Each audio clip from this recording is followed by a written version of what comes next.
I'll start, like always, just acknowledging our fan base.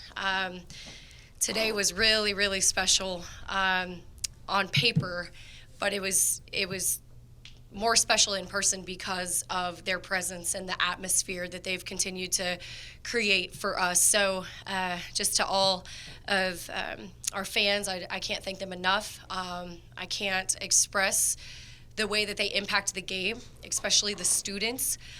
So today was it was fun for a lot of reasons, but I think they made it that much more fun and special. Kansas State they're one of the best teams in the country. I mean, they are no doubt, in my mind, a top 10 team. And when they have Ayoka Lee, they're a Final Four team, in my opinion. I have so much respect for them.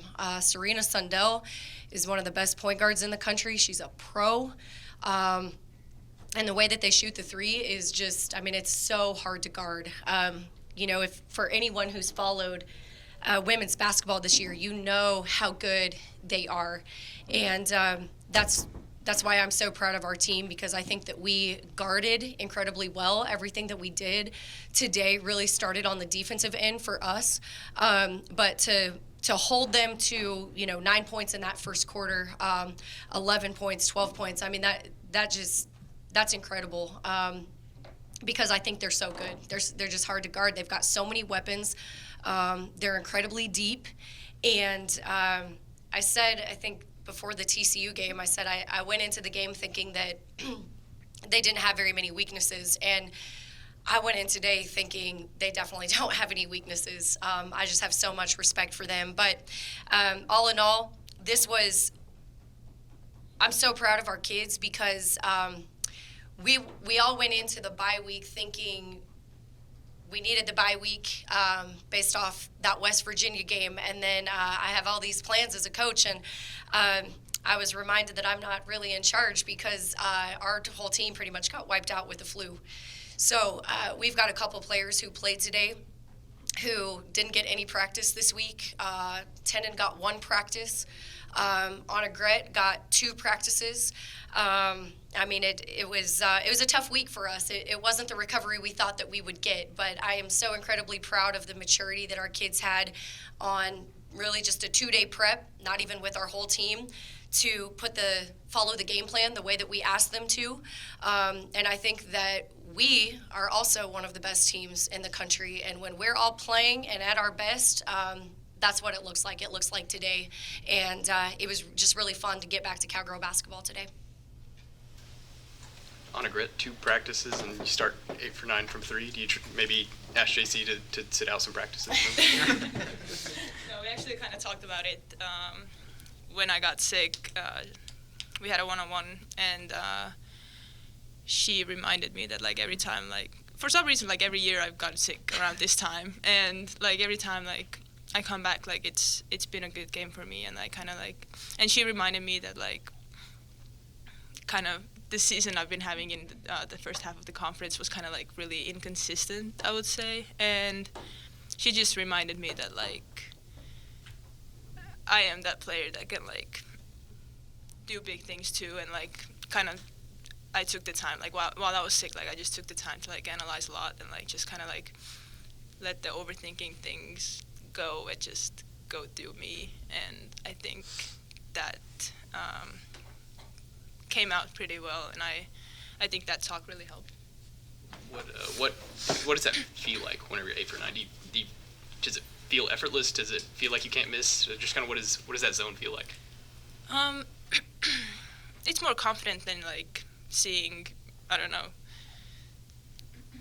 2 or 3 in a row missed, like, when you make your first, like, I don't know how many first I made, like 2 or 3 first ones, then it just feels better than going off of the misses. So I don't know exactly how to explain it.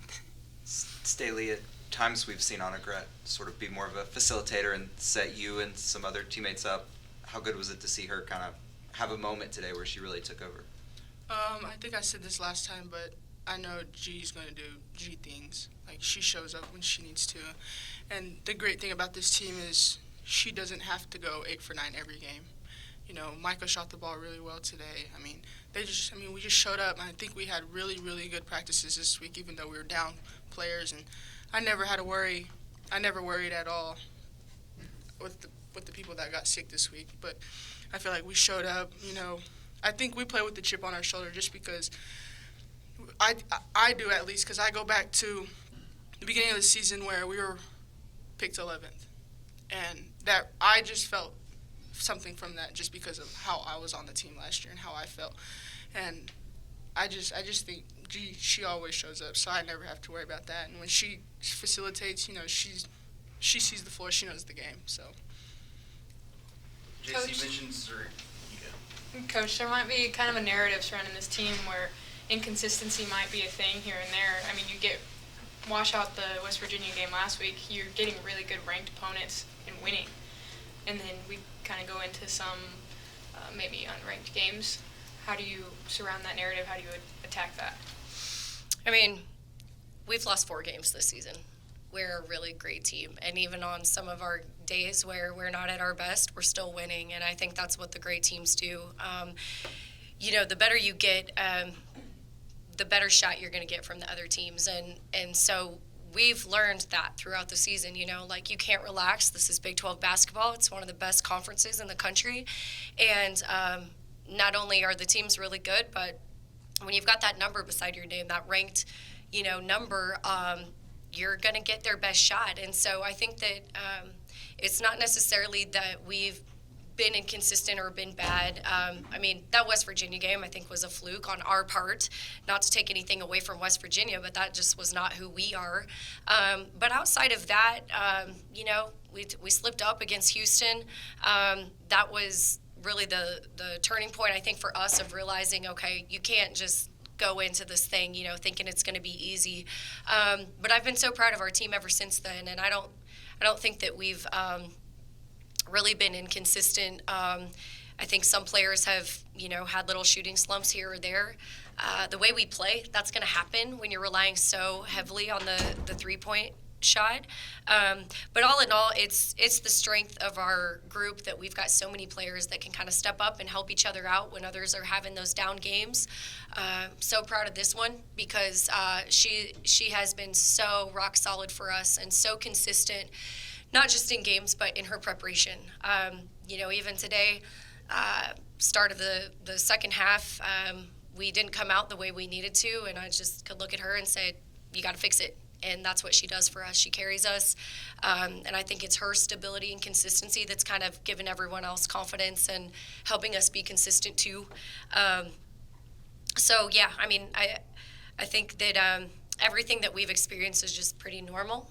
But I've been really proud of our response night in and night out for the most part. You mentioned Serena earlier about, she's really great point guard, one of the best in the country, but she was 0 for 4 at halftime. What were y'all doing in the first half to really get her off of her game defensively? Well, I think Alexia Smith is kind of an unsung hero for us, and I appreciate all you for being here. I think you really need to pay attention to her because she is a huge staple for the success that we've had because she continues to guard the other players' best players when they're guards, and I thought that she really gave her problems. I thought that she was really aggressive when she had the ball in her hands, and then she was really smart and followed the scout when she didn't have the ball. It's also really helpful when you've got someone named Tenon Magassa in the paint who can just protect everything, and all of our guards know that Tenon has their back when they're on the perimeter, and so I think that gives them a lot of confidence. But Lex has been just a tremendous defender for us, and she's not talked about enough, in my opinion. I think she's one of the best defenders in the conference. Unfortunately, she's probably not going to get the credit she deserves because maybe she doesn't have, all the blocks and all the steals like some other players do. But if you really pay attention, she's one of the best defenders by far because she continues to draw the tough assignments and do a great job with those. Stailee, you were talking about the chip on your shoulder. But there was a play in the second half where Gret finds you on the fast break, and before you even make the shot, you're just smiling ear to ear, and then you hype up the crowd. Have you been able to play with a different sense of joy, or was that always in you, or is that something that's kind of come out more recently? No, it's came out more this year, more than last year, of course, just because the people I'm surrounded with and my teammates, because I love playing with them, and like they just make it so fun, and you know, I trust them. So just playing, we play the game. Like, no one's selfish. No one cares about how many points they score. So, you know, I'm always going to look for G. She's always going to, like, we're not selfish. So I think just playing with that joy makes winning so much funner and so much better for us, for our team. And I think we really enjoy practice and stuff. Like, we really lock in. I think I said this a couple of days ago. I said we always bounce back to our losses. Like, we learn almost everything we need to learn from our losses, and there's always stuff to learn from wins too, so we'll go back and learn what we need to. Coach, how important was, avoiding complacency and keeping the foot on the gas pedal the whole time despite being up, 20, 30 points? I mean, how much did you send that message to your team throughout this game?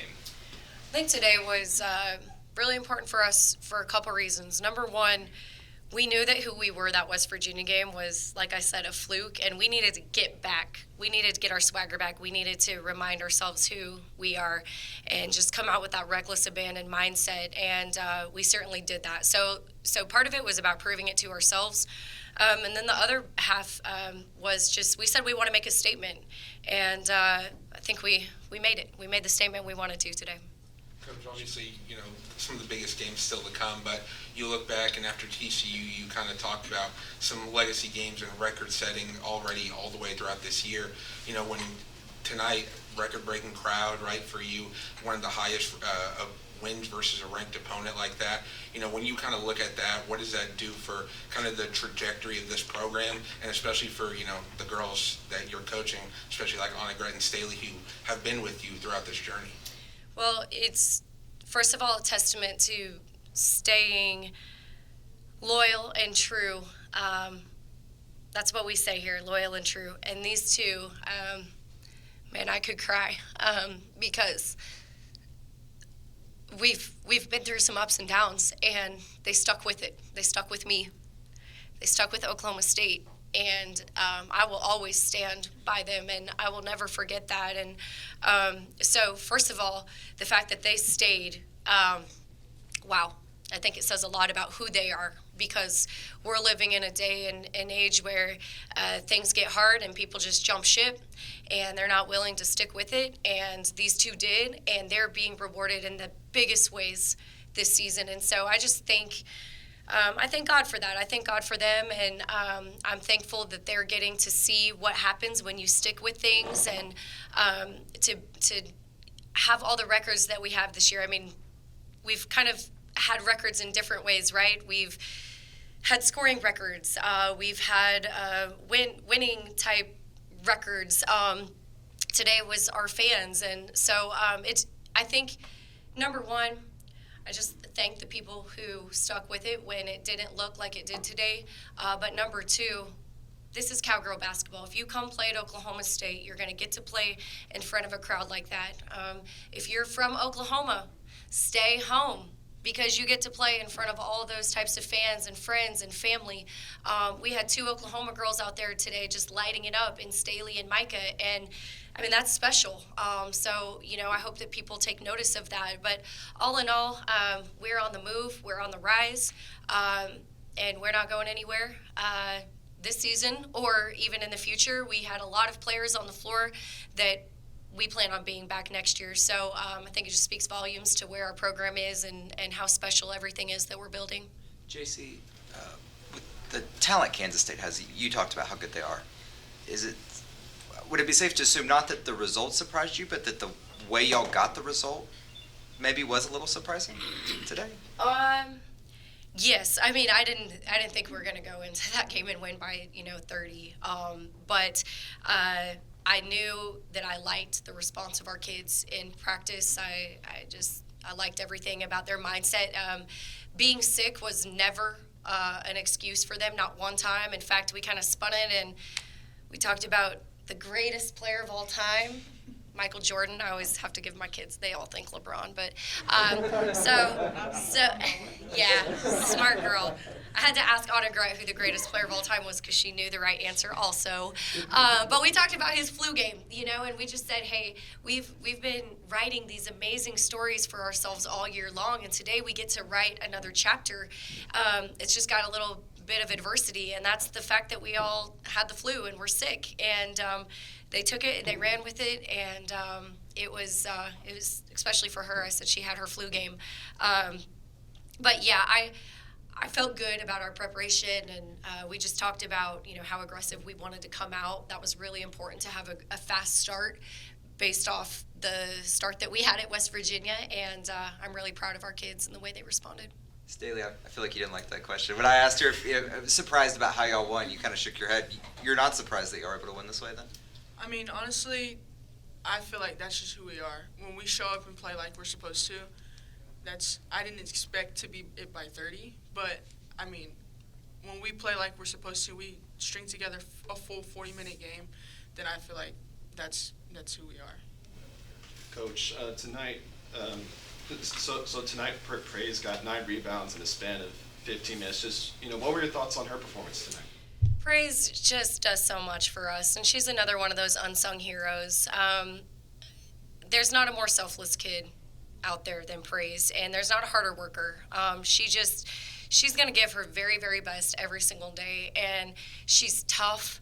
I mean, I've seen her with her tooth in her lip, and she still plays. She actually had an injury I can't really talk about. She didn't get to practice either. She suffered an injury at West Virginia. She's tough. She is so tough, and I think she really anchors us with that. That's a core value for us, is toughness, and Praise just her heart, her spirit is something that we all feed off of, and she never bats an eye about coming off the bench or any of that. I mean, she's just so great in her role. And she gave us a lot of second chance points tonight, So praise was praise. I mean, that's just who she is for us day in and day out. And I just love coaching her, and we're definitely better because of her. Thank you all. Thanks, Thanks, guys.